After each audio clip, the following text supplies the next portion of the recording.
We're also working with the consulates of Mexico, Honduras, and El Salvador. If you have a family member that you fear could be one of the victims, you can call the Guatemalan Consulate at 956-800-7351. No estamos seguros de qué países son todas las víctimas, pero he hablado con el cónsul general guatemalteco y están en el proceso de obtener información de los hospitales sobre las víctimas. Si usted tiene un familiar que tal vez sea una de las víctimas, puede llamar al consulado guatemalteco al número 956-800-7351. Gracias. Después podemos hablar más. Well, thank you. The inscription on our Statue of Liberty says, "Give me your tired, your poor, and your huddled masses yearning to breathe free." And our nation was built on the backs of poor immigrants and made us a great nation today. Today, we mourn for those 51 immigrants who came to us to breathe that fresh air, but instead found death in the state of Texas, suffering in a van or trailer from heat exhaustion. It's a terrible way for us to treat immigrants. The state of Texas has done just about everything wrong that I can think of. They participate in building a wall, which does nothing to protect our border. They have spent billions of our taxpayers' dollars, state taxpayers' dollars, on paying for the Texas National Guard at the border. And they throw innocent people, those that just lost their lives, just like them, they throw them in converted prisons down by the border. We dehumanize them. We make them, people think that there's something less than us, and they are not less than us. Instead of spending Texas dollars on a failed border security program, we should instead be using those funds to help immigrants. Spend those funds to catch the smugglers and the crooks that live right here in Texas that did what they did today.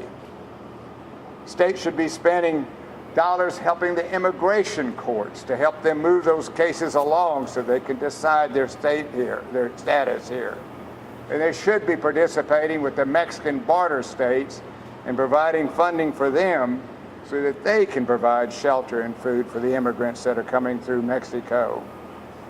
And most of all, our state leaders should be supporting immigration reform until the Congress enacts a comprehensive immigration reform that's fair to people, that gives the people for the great opportunity they're looking for. We're going to continue to see this horrible, horrible policy instituted by the state of Texas and complemented by the federal government. We mourn for them. I'm so pleased what the University Hospital has done. George Hernandez and his team, Sutherland Springs massacre, Uvalde mass shooting of innocent 19 children and 2 teachers, and now 51 people dying here in Bexar County as they come across the border. Our medical examiner, as Rebecca stated, has received all the bodies from Uvalde, and now she's facing this tremendous workload, tremendous. I can't imagine how they go through that in the job that they do. Also want to thank the Bexar County Emergency Services for being out there on site, and for Bexar County Sheriff Javier Salazar for his attention to the problem we've got out there. So we should mourn, we should not forget, but we should try to correct the horrible mistakes this state's making and our nation's making.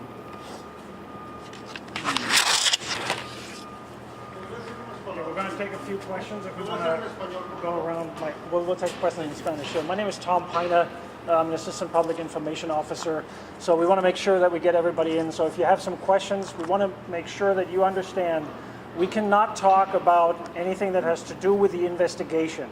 The investigation is handled by the Department of Homeland Security, and we most certainly want to make sure that they can talk about what they need to talk about. But if you have any questions with respect to the medical examiner's office or what the county does, then now would be a good time. Yes, sir. Again, one more time, just run through the numbers. How many bodies, how many have died now? How many are men? How many are female? And how many have been identified? There are currently 51 bodies in the custody of the medical examiner. There are 39 of them are men, 12 of them are women. Children?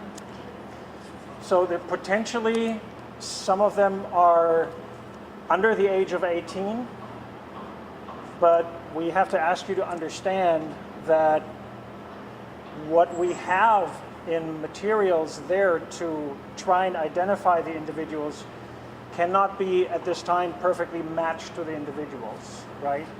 So that is what the medical examiner is trying to do, hence my saying these are potentially people under 18. But not, I would say in the teenage age range, not younger. I'm sorry? How many of them were like teenagers? Children? I don't have a number. I don't have a Can you number. confirm they're all heat-related deaths?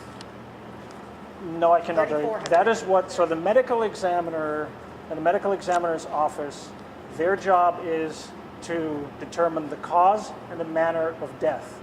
And these investigations and to identify the victims. This work will take days, if not longer, because you may imagine there's 51 victims, and we want to be very diligent in this work and respectful to them. It's Alejandra Falconi with Univision. I've been talking to family members, especially Guatemala. They're not getting any response from the consulate, and a lot of them think that their family members are here in the hospital. They speak their native language, and they're only speaking to us. They're desperate. They don't know what to do. What are we going to do with all these families? Well, I've been in communication with the Guatemalan Consulate. They've actually been very gracious. En español, por favor, porque Okay, tenemos pues hice familias. su pregunta en inglés, por eso. So I'll answer in English since your question was in English, and then I'll go to Spanish. So I've been in contact with the Guatemalan Consulate. They've been very gracious. I gave out the number. You can let me know if I need to give that out again. They are also working with the hospitals to get information. They are also limited because of HIPAA rules. So they are working with that. Yo he estado en comunicación con el cónsul general guatemalteco. Están tratando de coger información de los hospitales para sus paisanos. El número que ustedes pueden llamar, que directamente me lo dio, porque yo les dije que iba a venir aquí para hacer conferencia de prensa, es 956-800-7351. Y ellos pueden hablar de la situación y están tratando de ayudar a sus paisanos. ¿Podría darnos su nombre, por favor? Rebecca Clay Flores, comisionada del condado, precinto 1. Rebeca, usted habló al principio sobre la situación que han encontrado ustedes como hospital. ¿Podría describir en español esta situación tan difícil para ustedes? Perdón. La situación de encontrar tantos cuerpos en un solo momento, de lo difícil que ha sido para el personal médico. Pues obvio es algo impactante, o sea, son profesionales que le entrenan cómo hacer estas cosas, pero cuando uno encuentra tantos cuerpos al mismo tiempo en la situación, pues obvio que es algo que impacta muy fuerte. Entonces es algo muy triste. Nosotros aquí en Bexar County, en el condado de Bexar, estamos trabajando para hacer el máximo que nosotros podemos hacer. Obvio que tantas personas, diferentes países, no saben toda la identificación, es algo difícil, entonces pedimos su paciencia porque todos están trabajando el máximo que pueden trabajar. Y usted dijo algo sobre el gobernador y su reacción inicial, cuando recién todavía estaban recogiendo los cuerpos, y de lo que dijo el gobernador. El gobernador siempre juega el político, aunque mucho de ese falta es su culpa, ¿no? Rebeca, más o menos cuánto tiempo para que empiecen a entregar los cuerpos y sean devueltos a sus países de origen? The question is, how long do they think they'll be able to give bodies to the families to send them back to their countries? As I tried to explain, this process will take time because the medical examiner wants to be diligent. So right now, we can only estimate, as you may imagine, 51 victims. So it'll take at least several days, if not longer than that. And then the information of their findings will have to be given to the consulates, and then the consulates will take it from there.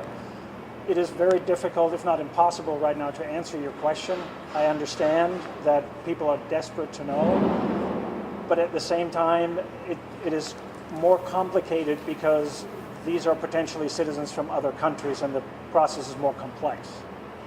How many children is it in total that are in hospital and what's their condition? Do we have any hospital? I don't have any hospital numbers. I don't know if anybody else does. But like, how many kids? More of them? Yes, We have the information here at UHS. so we just have this local information, not the other hospitals. Rebeca, ¿me puede responder la pregunta en español sobre cuánto tiempo lo mismo que el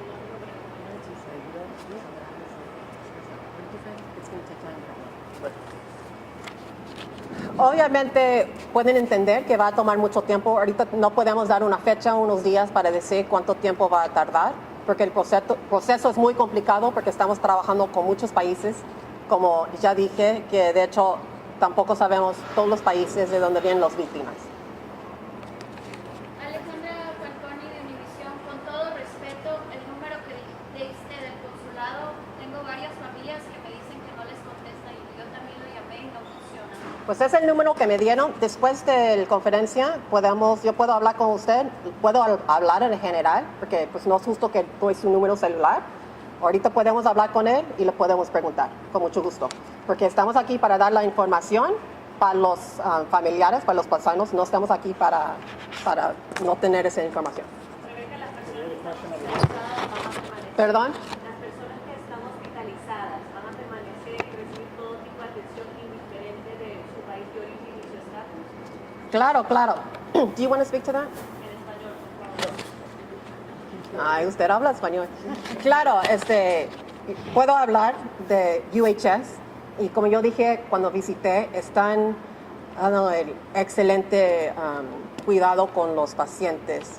Los enfermeros son muy, muy amables y de hecho vi personalmente que la señorita que tiene 23 años ya está mejor. Entonces la otra persona, pues estamos pidiendo muchas oraciones. Pero sí, they have that's excellent care.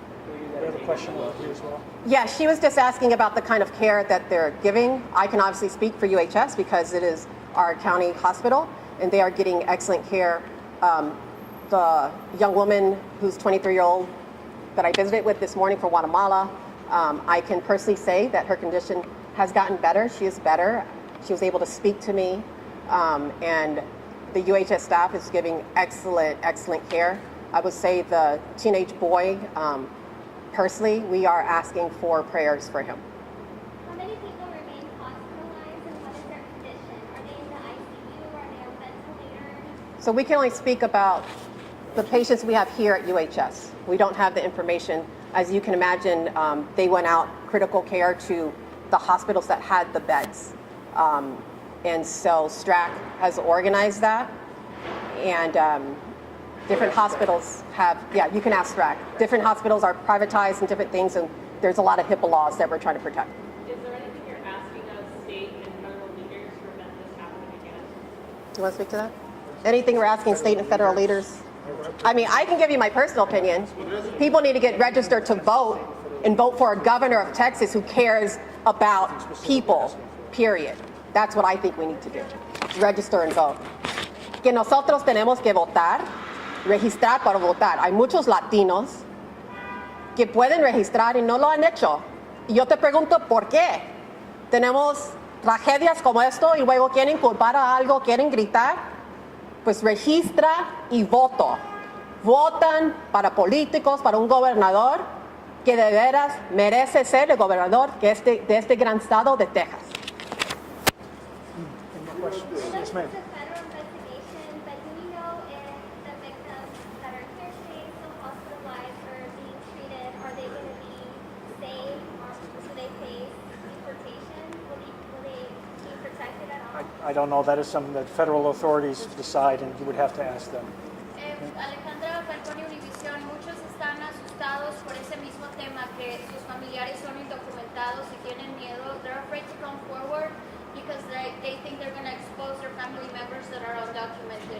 how can you ensure that they're going to be protected? Because some of them are not looking for them. They're afraid to speak out because of this reason.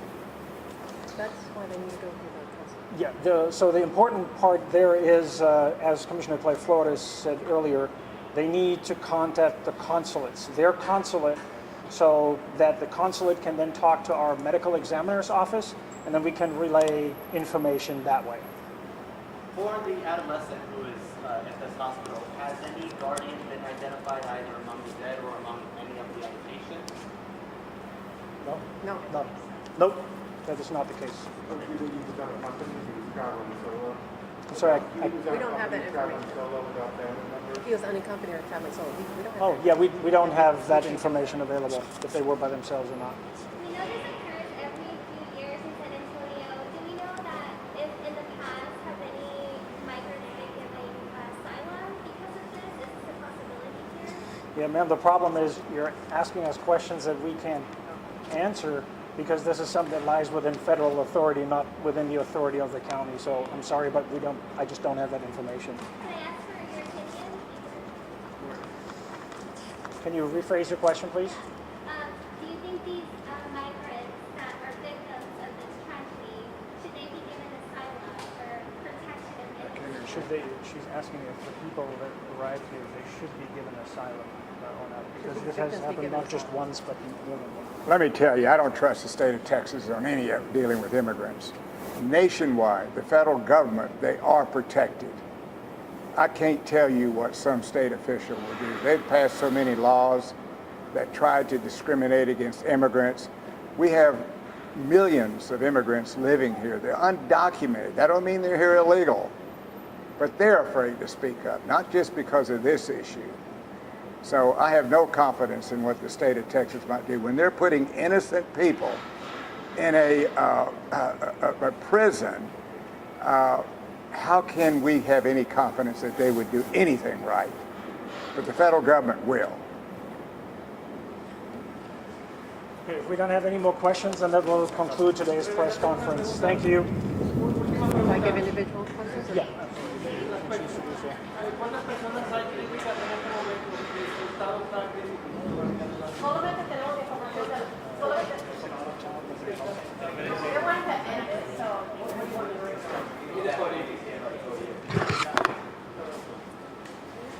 You want me to stand by the podium or how do you want to do it? You're fine. I think they were hanging torn into two directions. Solamente, I'm sorry, was that in English and Spanish? I don't even remember. Haz su pregunta otra vez de cuántas personas. Mira, solamente tenemos información de aquí, del hospital, de UHS, porque este es el hospital de condado. Entonces, crítica, tenemos el adolescente, que estoy pidiendo sus oraciones para ese. Sí, la jovencita de 23 años, gracias a Dios, está mucho mejor. She's no longer critical. I spoke with her this morning. She's doing a lot better. I spoke to the Guatemalan General Consul, gave information. They were able to contact her mother. Teenage boy is still critical. We need prayers.